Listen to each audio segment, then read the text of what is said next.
The year was 1999 and Dr. Dre released the song What's the Difference? And while it seemed like a simple question, making the distinction could be rather simple or rather complex. In that song, Dr. Dre, Eminem, and Exhibit waxed poetic about the distinct differences between themselves and other rappers, with the hook being, what's the difference between me and you? You talk a good one, but you don't do what you're supposed to do. That hook seems to be like the perfect place for us to start this video, because I try not to make predictions around here, because around here, everybody and their mama likes to make wild predictions, especially when it comes to future gold and silver prices. This is why Buffett said, forecasts may tell you a great deal about the forecaster. They tell you nothing about the future. In my last video, I talked about you being the most dangerous thing when it comes to your investment, and that you have to control the information you allow in your head, because if you don't, someone else will control your mind. I also teased this idea of providing you with a framework that will help you set some reasonable expectations and projections around silver specifically. More on that in a moment, because we need to cover a few important pieces of information before I let you have some fun playing with these numbers. First, we need to start with, what's the difference?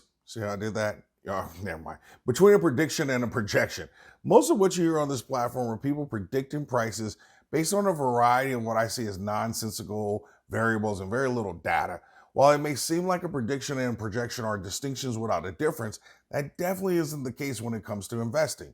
Yes, they refer to what will happen, or they provide estimates or forecasts about future events. However, the big difference between them is a prediction is a statement or a claim about what will happen in the future based on available evidence, data, or expertise, and it really implies a certain level of certainty or likelihood that the prediction will actually occur or will be accurate. Projections tend to be more neutral. It doesn't care about your feelings, your wants, or your desires. Projections usually reference a range of possible future outcomes or scenarios based on some assumptions. By nature, they don't pretend to have a high degree of certainty about the outcome. Instead, they give you a sense of potential future outcomes. Think about predictions being based on a methodology or a model, while projections are more like scenarios or simulations that consider as many of the factors and assumptions that you can have to determine a possible trend or condition. These differences between predictions and projections are important because projections have a level of flexibility built into them, and they're constantly evolving based on the information that's available. This flexibility is critical as an investor because it prevents you from being locked into a particular narrative or outcome. Successful investors are constantly changing their position, projections, and expectations based on how the variables change. For example, if you lock into the prediction that silver will be $300, you're more likely to continue holding until you hit that number. But what if that number doesn't happen? In fact, this is exactly how investors make the mistake Rick refers to as taking a round trip, which is when you ride an investment up, never sell, then ride the investment back down. Psychologically, you say, if I didn't sell it at $275 an ounce, and now it's $225 an ounce, I can't sell it now, so I'm going to hold and hope that it gets back to $250, which it never does. And then with every dollar it goes lower, it becomes harder and harder to sell that investment. And then you end up where you started. I know we spent a lot of time on this, but these are very key differences. And it would almost be like malpractice for me to not make sure you understand this before I showed you the chart. The chart is a tool, and if misused, it can quickly turn into something that harms you instead of something that helps you. Next, we also have to consider and accept that when it comes to silver, gold is the mama market. And if mama ain't happy, no one else is going to be happy. There is only one time that silver leads gold, and that is at the end of a bull market run. So until gold leads the way and clears the path for silver, nothing significant is going to happen with silver. Remember the old adage, gold is a fear trade and silver is a greed trade. As a result, any attempts to anticipate the price move of silver has to be done within the shadow of gold. Now let's get to the controversial part of this conversation before we get to the chart. And that's the gold to silver ratio. I've covered this in my video, Flawed Logic, and I'll link to it at the end. But in a nutshell, there is no logical reason to believe that the gold to silver ratio should ever go to the ratio of which gold and silver are pulled out of the ground. Instead, let's focus our attention on what we have seen and experienced over the last 50 years or so. For the past 50 years, since going off of the gold standard in 1971, the average gold to silver ratio has been right around a little bit over 60.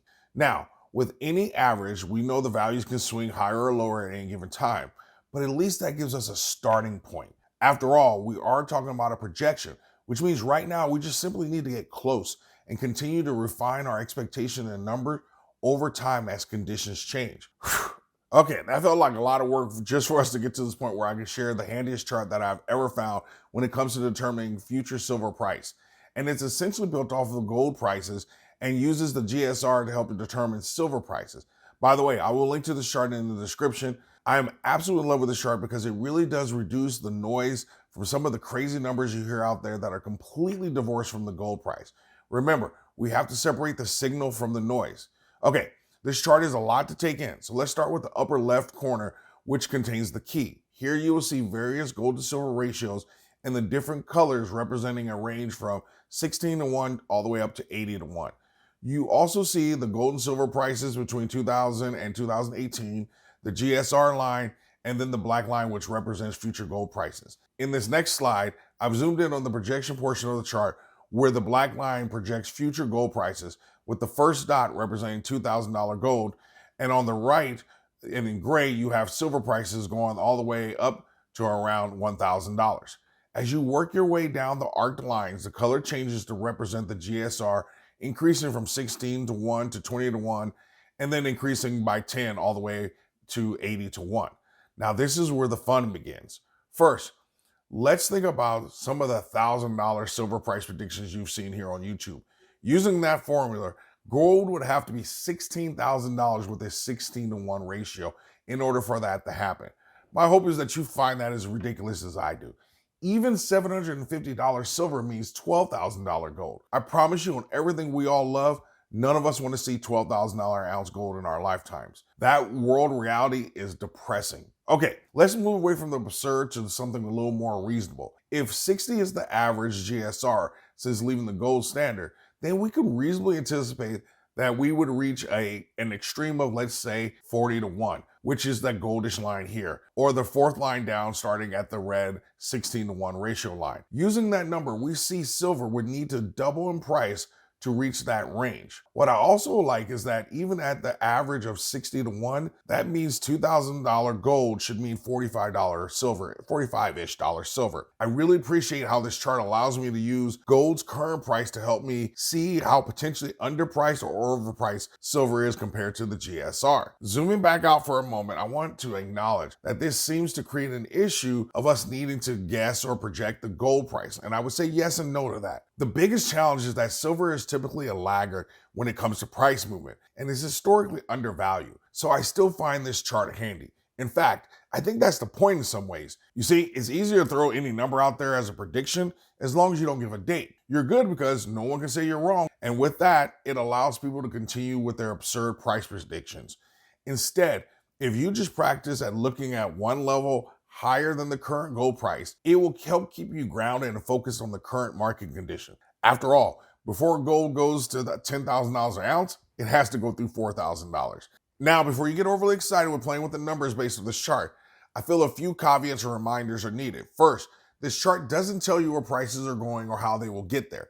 Instead, it helps provide you with a potential range of silver prices based on the gold to silver ratio. This means if you approach this with unrealistic expectation, you'll still end up with unrealistic silver prices. Personally, I would never consider any projection that uses lower than a 40 to 1 GSR. Finally, any real projections can't be solely based on a chart. It has to come from you as an investor, synthesizing as much of the data available to help you determine a reasonable forecast. This means at least accounting for macroeconomics, market fundamentals, technicals, supply and demand, inventory, investor demand, and human psychology. Notice that several times I have used the word reasonable, and reasonable is the key. Is it possible for silver to reach $750?